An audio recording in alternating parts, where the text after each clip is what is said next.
obviously very hard-fought game between two teams, and got to give Wake Forest credit and congratulations to them on the win. We just weren't good enough tonight in certain areas, and our kids fought hard and gave us a chance there at the end, and went down and scored at the onside kick, and I didn't get a good enough view of it. I think if they would have ruled it hard ball, we probably would have kept it. It sounded like it wasn't a conclusive enough deal there at the end, but really the story of the night, we couldn't get off the field on 3rd and long. That hurt us, and our third down offense hurt us. And those two things, accumulated throughout the game. So there were some really, really good efforts in the game, but can't give up 42 points, 45 points and win. And offensively, just took us too long to get going. In the first half, we didn't get enough points on the board. Questions? Questions for Coach?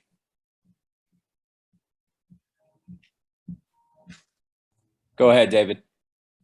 Hey, Dave, just looking at the stats, Devin Leary threw the ball 59 times. Was that kind of the plan going in, or was it one of those situations where, take what the defense gives you? No, we got behind, so that attributed to it.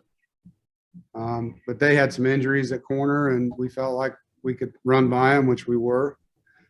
So it was really more of trying to take advantage of what we were getting matchup-wise, with Emeka and a backup corner because their guys hurt. We felt like that was good. And, if we don't turn the ball over, we're moving the football and probably getting some more points on the board, and that hurt us,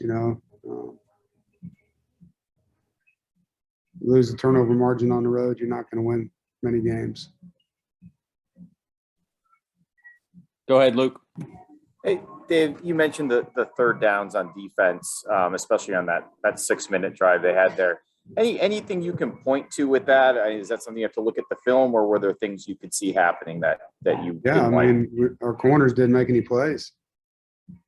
We either PI'd them or had a ball completed on us multiple times. It just didn't make any plays at corner in that drive. And we tried to play coverage. We tried to blitz, and we had 14 penalties. I don't know how many of them were PIs or holding in the secondary, but there was a lot of them that were. And I need to watch the film on them to see if they're all legit. But we need to play the ball better and play with poise. And they throw a deep ball, we got to turn our eyes and our head and look for the football like we're coached. We didn't do that.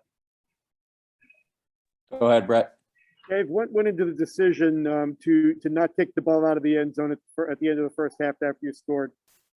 We were kicking into the wind and felt like we could deep squib it and keep them from getting a return. Unfortunately, the ball bounced one time right to the guy. And so it's just a bad bounce, man. And again, we could have kicked it deep and hoped it would have gone in the end zone. Just, usually in a situation like that, you're trying to get, them away from being able to run their return the right way and throwing off the timing of it. And we were hoping that ball would bounce multiple times down the field, not one time right to them.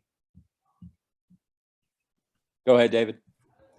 Yeah, it felt like almost every few plays there was, injuries, especially, with your team. Had you ever experienced anything like that in your career with that many concurrent injuries?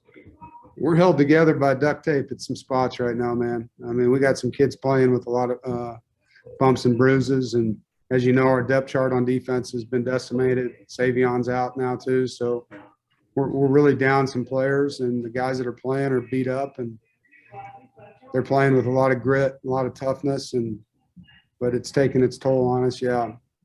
We just don't have the rotation, that we would like to have, that we had earlier in the year. Go ahead, Jonas. Coach, after the game, a lot of the guys kind of stood out here and watched the celebration. They hung out in the field for a while, like they were trying to just remember this feeling and kind of soak it all in. Did you tell them that, hey, there's still plenty to play for, and that part of your post-game message in the locker room? Yeah, I did. Obviously, winning the Atlantic is out of our control now. Some things are going to have to go in our favor with Wake losing some games. All we can control is our next two, and try to win both of those. And We got 2 home games here to finish out the season and a bowl game. So there's a lot to play for. But right now it's, we got some disappointed and upset coaches and players. And, it's okay to feel that way, feel that pain and that hurt tonight. And we'll get back to it tomorrow and get these guys back to where they need to be and get ready for the next one. Go ahead, Patrick.